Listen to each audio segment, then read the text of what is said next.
Evening friends, welcome back to my YouTube channel legal and social awareness. मैं Karim Ahmad Siddiqui, advocate, Kanpur से। साथियों, आज मैं ऑनरेबल इलाहाबाद हाई कोर्ट के बच्चों की कस्टडी मां को देने के संबंध में एक बहुत ही महत्वपूर्ण जजमेंट के बारे में बात करने जा रहा हूं। ये बहुत ही सेंसिटिव मैटर था, बहुत ही मार्मिक मामला था। अभी 7 अप्रैल को ऑनरेबल इलाहाबाद हाई कोर्ट ने 2 नाबालिग बच्चों की कस्टडी का आदेश पारित किया है और बच्चों की कस्टडी मां को देने के लिए कहा है। वो मां अपने पति को आत्महत्या के लिए उकसाने की आरोपी भी है। तो साथियों, आज इसी जजमेंट के बारे में बातचीत करने जा रहा हूं। जुड़े रहें आखिरी तक, देखते हैं कि पूरा मामला क्या था और इलाहाबाद हाई कोर्ट के द्वारा फाइनली क्या कहा गया। साथियों, एक महिला की 2016 में शादी होती है। दाम्पत्य संबंधों के दौरान उनकी 2 औलादें होती हैं। एक पुत्र होता है और एक पुत्री होती है। पहले बेटी होती है, इसके बाद फिर बेटा होता है। 16/11/2020 को जो उस महिला का पति था वो सुसाइड कमिट कर लेता है, आत्महत्या कर लेता है। उस महिला के पति के घरवाले यानी ससुराल वाले अपने बेटे के आत्महत्या के मामले में आत्महत्या के उकसाने का आरोप लगाकर उसकी पत्नी को और उसके घर के 4 अन्य लोगों को, कुल 5 लोगों को आरोपी बना देते हैं, जिसमें एक आरोपी यह महिला भी थी। मामला अभी विवेचनाधीन है, इन्वेस्टिगेशन पेंडिंग है। जब तक कि हाई कोर्ट में यह मामला अभी 7 अप्रैल को आदेश किया गया, तब तक यह मामला विवेचनाधीन था।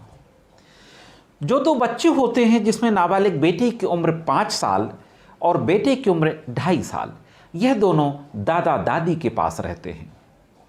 वो महिला जिसके पति ने सुसाइड कर लिया था वो अपनी बहन के यहाँ चली जाती है। इसी दौरान वो महिला अपने दोनों नाबालिग बच्चों की कस्टडी लेने के लिए ऑनरेबल इलाहाबाद हाई कोर्ट का रुख करती है और हैबियस कॉर्पस रिट दाखिल कर देती है। हैबियस कॉर्पस रिट नंबर 165/2022 कुमारी सान्या शर्मा नाबालिग व अन्य बनाम उत्तर प्रदेश राज्य, इस नाम से यह मामला सुना गया। जब रिट फाइल की जाती है habeas corpus, honourable high court के समक्ष यह मामला आता है, तो जो मुख्य रूप से जो दलीलें होती हैं एडवोकेट्स की, वह यह होती हैं जो महिला की ओर से जो कहा जाता है कि चूंकि यह माँ है और माँ नेचुरल गार्जियन होती है अपने नाबालिग बच्चों की, खास तौर से 5 साल से कम उम्र की बच्चों की, और उसके दादा दादी की ओर से जो एडवोकेट्स अपीयर हुए थे कोर्ट में, उनके द्वारा कहा जाता है कि चूंकि यह 306 आईपीसी यानी अबेटमेंट टू सुसाइड की आरोपी है, कल को अगर यह अरेस्ट हो जाती है, जेल चली जाती है, तो उस स्थिति में बच्चों को कौन देखेगा। इस तरीके से दोनों पक्षों के द्वारा अपनी अपनी बात न्यायालय के समक्ष कही जाती है। ऑनरेबल इलाहाबाद हाई कोर्ट पूरे मामले को देखने के बाद, दोनों पक्षों की दलीलें सुनने के बाद, कई महत्वपूर्ण टिप्पणियां हाई कोर्ट के द्वारा की जाती हैं और ये कहा जाता है कि बच्चे का जो वेलफेयर है, बच्चे की जो भलाई है, बच्चे को जो वात्सल्य मिलना चाहिए, वो माँ के अलावा और किसी से नहीं मिल सकता। और एक कानून का हवाला दिया जाता है, Hindu minority and guardianship act 1956।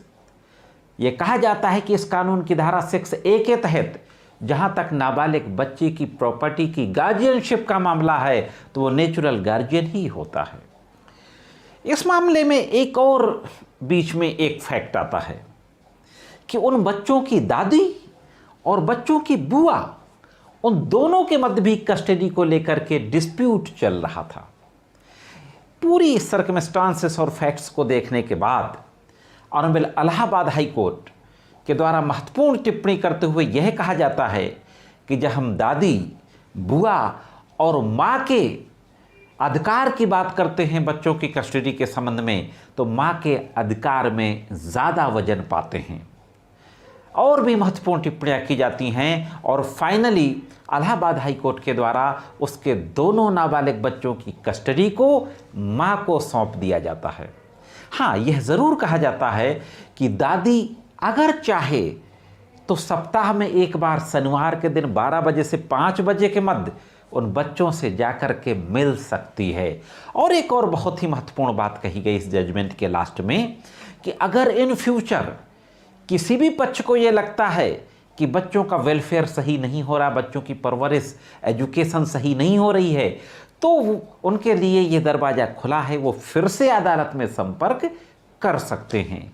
तो यह दोस्तों एक बहुत ही ज़बरदस्त नज़ीर बन गई कि ऐसी स्थिति में भी जहां पर कि माँ 306 के आरोप की आरोपी है, हाँ दोस्तों 306 के अपराध की आरोपी है, वहां पर भी माँ को 5 साल से कम उम्र के बच्चों की कस्टडी दी जा सकती है। ये जानकारी कैसी लगी कमेंट्स करके ज़रूर बताएं।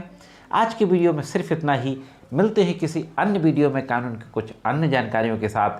तब तक कानून के विभिन्न तरीके की जानकारियों के लिए देखते रहें लीगल एंड सोशल।